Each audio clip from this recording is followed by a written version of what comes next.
Bonjour, après une interruption d'une semaine environ, je reviens aux chroniques sur le blog et sur la chaîne YouTube, mais alors d'une manière un petit peu particulière, on va dire. Je vais tenter la chose, on va voir ce que ça va donner. Toujours est-il que dans le cadre de mes études de japonais, j'ai été amené, en cours d'histoire de l'art, disons, à rédiger un dossier sans doute beaucoup trop volumineux sur un sujet libre. En l'espèce, je me suis décidé pour le film Kwaidan de Kobayashi Masaki, inspiré des contes de Lafcadio Hearn dans le recueil éponyme ou ailleurs. Bon, ce n'est qu'un dossier de licence 2, il ne vaut que ce qu'il vaut.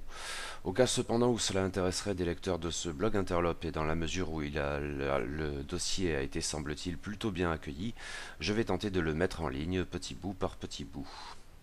Alors, pour ce qui est des vidéos, il va y avoir une différence quand même assez essentielle par rapport au texte. Je vais me passer des notes de bas de page qui rendraient la lecture beaucoup trop compliquée. Donc là, on va dire ça va être une version expurgée de tout ce qui est référence aux sources, etc. pour la rendre plus fluide. Si vous voulez ces sources, elles sont accessibles dans la version écrite sur le blog. Note au passage, j'avais déjà consacré un article de ce blog au film de Kobayashi Masaki, 2 au Kwaidan de Lafcadio Hearn, d'abord dans sa traduction classique par Marc Loger, ensuite dans sa récente réédition chez Cortis, salopée par Jacques Finet, et il faut y ajouter également un article sur le recueil plus ample de Lafcadio Hearn en français, qu'est Fantôme du Japon. Au cas où, donc, c'est parti avec une brève introduction. La réouverture forcée du Japon à partir de l'intervention des vaisseaux noirs du Commodore Perry en 1853 a produit un véritable choc culturel, de part et d'autre. Si la fermeture du Japon n'était pas totale, cet événement a toutefois radicalement changé la donne et le mouvement de modernisation-occidentalisation, entrepris quelques années plus tard par le nouveau régime de Meiji, a conduit à une multiplication des échanges de toutes sortes.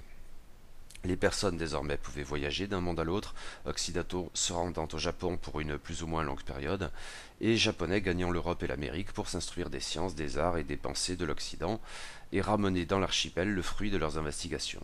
Ces échanges, motivés par une curiosité non exempte de préventions et de fantasmes, positifs comme négatifs, s'avèrent diversement fructueux.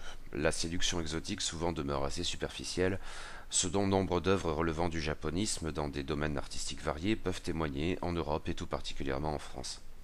Toutefois, d'autres de ces écrivains et artistes voyageurs, motivés par un engouement plus substantiel, se livrent à un travail davantage conséquent et souvent font office de passeurs.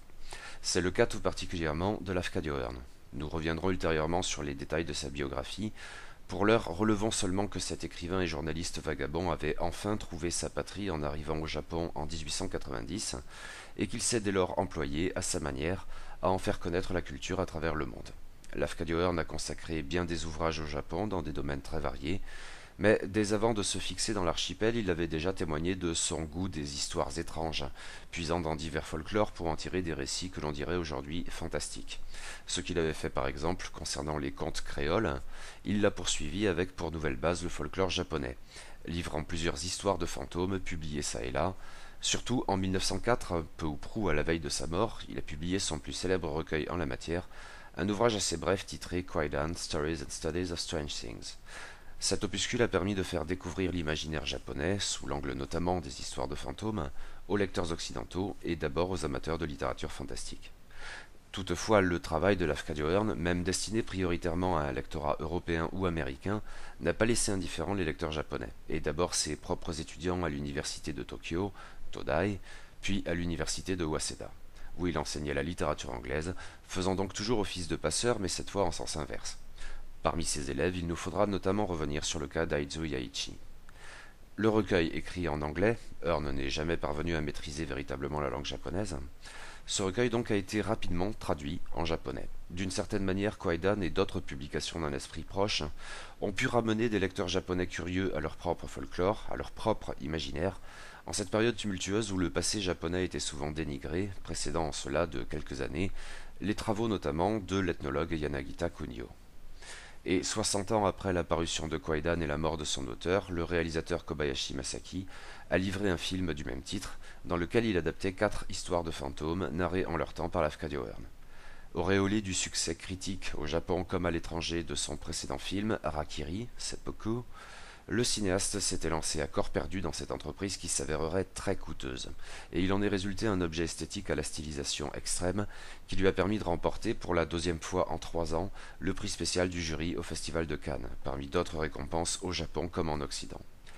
Le film est rapidement devenu un classique du cinéma fantastique japonais, mais en portant un coup presque fatal à la carrière de Kobayashi, ruiné et boudé désormais par les studios en crise. Le réalisateur s'était beaucoup investi dans ce projet qui lui tenait particulièrement à cœur. C'est qu'il ne s'agissait pas seulement pour lui de raconter des histoires de fantômes, c'était aussi le prétexte idéal pour livrer une œuvre en forme de synthèse des arts japonais, d'abord des traditions les plus anciennes, mais sans négliger non plus l'avant-garde, notamment en matière de musique avec la collaboration cruciale du compositeur Takemitsu Toru. Kaidan est un film qui rejette toute forme de réalisme et s'inscrit ainsi dans une logique radicalement présentationnelle, pour reprendre une notion souvent appliquée au cinéma japonais et sans doute de manière trop systématique. Mais c'est qu'il a l'ambition de constituer un cinéma de tous les arts japonais aux yeux du monde entier, et de la sorte un hommage au mentor du réalisateur, Aizu Yaichi, historien de l'art et poète, qui avait lui-même été l'élève de Lafcadio Hearn.